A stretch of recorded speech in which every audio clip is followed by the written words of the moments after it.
Hello दोस्तों, आज हम क्लास 9th आर.डी. शर्मा का एक्सरसाइज 1.1 के क्वेश्चंस लगाने जा रहे हैं। हमारे जो क्वेश्चंस हैं वो बेसिक क्वेश्चंस हैं और जितने भी क्वेश्चन हैं वो सब एनसीईआरटी से उठाए गए हैं। टोटल 5 क्वेश्चंस हैं, इसीलिए ज़्यादा टाइम भी नहीं लगेगा करने में। तो चलिए अपने क्वेश्चंस को करते हैं।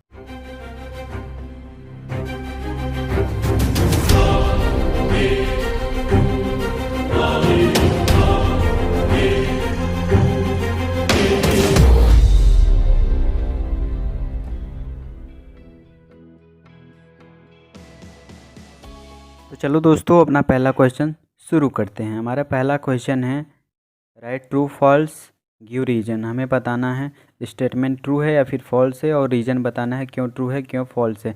दिए गए क्वेश्चन को समझने के लिए सबसे पहले हम जानेंगे रेशनल नंबर क्या होता है, इंटीजर क्या होता है, होल नंबर क्या होता है और नेचुरल नंबर क्या होता है। चलिए चलते हैं इन सबको जानने के लिए। तो इस ग्राफ में आप देख सकते हैं सबसे एक बड़ा सर्कल है, फिर उसके बाद उसमें 3 और सर्कल छोटे छोटे हैं।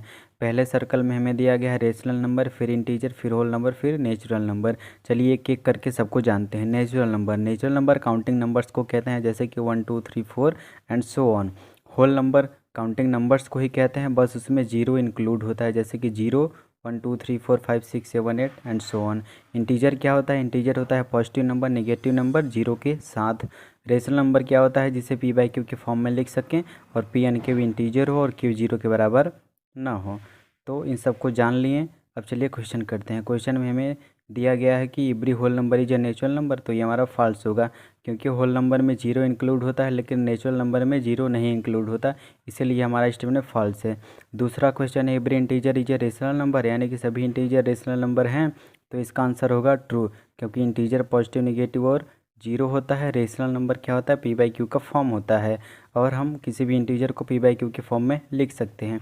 तीसरा हमारा क्वेश्चन है every rational number is an integer, जितने भी रेशनल नंबर हैं वो सब इंटीजर होंगे, इसका आंसर होगा फॉल्स।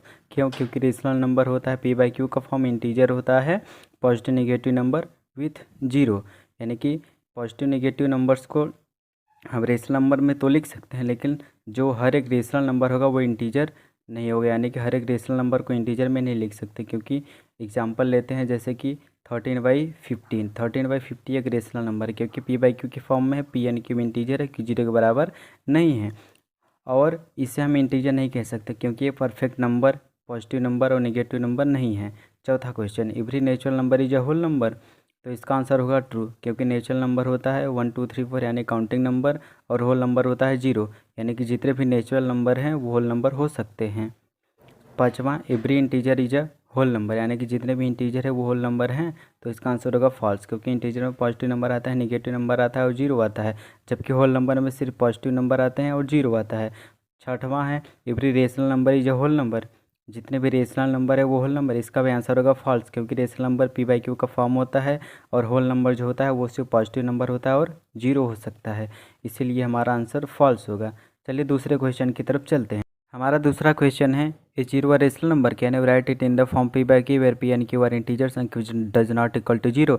तो हाँ, जीरो एक रेशनल नंबर है, हम इसे पी बाई क्यू के फॉर्म में लिख सकते हैं, जहाँ पर पी एन क्यू इंटीजर होगा और क्यू जीरो के बराबर नहीं होगा, क्योंकि हम जीरो को लिख सकते हैं 0/1, जिसके बाद जीरो पर कोई असर नहीं होगा, यानी कि जीरो के वैल्यू पर कोई असर नहीं होगा। और जीरो क्या हो गया? हमारा पी के बराबर हो गया, और 1 जो है वो क्यू के बराबर हो गया, और जो क्यू है वो जीरो के बराबर नहीं है, हम यहाँ देख सकते हैं अच्छी तरीके से। तो इसीलिए हमारा जीरो रेशनल नंबर है, इसे पी बाई क्यू के फॉर्म में भी लिख सकते हैं, जहाँ पर पी एन क्यू इंटीजर है और क्यू जीरो के बराबर नहीं है। तीसरा क्वेश्चन, तीसरा है find 5 rational number between 1 and 2। 5 ठो रेशनल नंबर पता करने हमें 1 और 2 के बीच। तो इसके लिए हम एक तरफ 1 लिखेंगे और एक तरफ 2 लिखेंगे। अब इसको हम क्या करेंगे? 1/1 कर लेंगे और 2/1 कर लेंगे। अब इसको 10/10 कर लेंगे और 20/10 कर लेंगे। अब हमें दिख रहा है कि 10/20 एक नंबर है और 20/10 एक नंबर है हमारे पास। अब हम 5 ठो रेशनल नंबर पता करने के लिए अब हम क्या करेंगे? अब हम इसे लिख देंगे 11/10, 12/10, 13/10, 40/10, 50/10, और जब हम 5 रेशनल नंबर पा जाएंगे वही हो जाएगा हमारा आंसर। चलिए चौथा क्वेश्चन देखते हैं। हमारे चौथे क्वेश्चन में दिया गया है find 6 rational number between 3 and 4। Same process करेंगे, एक तरफ 3 लिखेंगे, एक तरफ 4 लिखेंगे।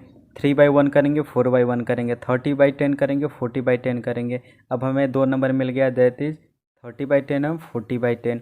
अब हम क्या करेंगे, लिख लेंगे छठों rational number, that is 31/10, 32/10, 33/10, 34/10, 35/10 and 36/10। ये हमें 6 रेशनल नंबर मिल गए। अब हमारे पांचवा क्वेश्चन पर आते हैं। पांचवा क्वेश्चन हमें दिया गया find 5 rational number between 3/5 and 4/5। इसमें हमें इसको अपॉन में नहीं करना है, ये हमें ऑलरेडी दिया गया है, बस इसमें जीरो बढ़ाना है। तो इसके लिए हम एक तरफ कर लेंगे 3/5, एक तरफ लिख लेंगे 4/5।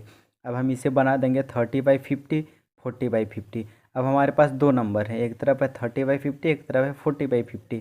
अब 5 रेशनल नंबर पता करने के लिए हम लिख लेंगे 31/50, 32/50, 33/50, 34/50 एंड 35/50। और इस प्रकार हमें 5 रेशनल नंबर मिल जाएगा। और यहीं पर हमारे पाँचों क्वेश्चन के आंसर ख़त्म होते हैं। आज हम क्लास 9th के RD शर्मा का एक्सरसाइज 1.1 को ख़त्म कर दिए हैं। बेसिक क्वेश्चन थे जो कि NCERT से ही उठाए गए थे, ज़्यादा हार्ड क्वेश्चन नहीं थे, ये बहुत ही आसान क्वेश्चन थे। तो चलिए अपने नेक्स्ट वीडियो में मिलते हैं 1.2 एक्सरसाइज के साथ। Thank you.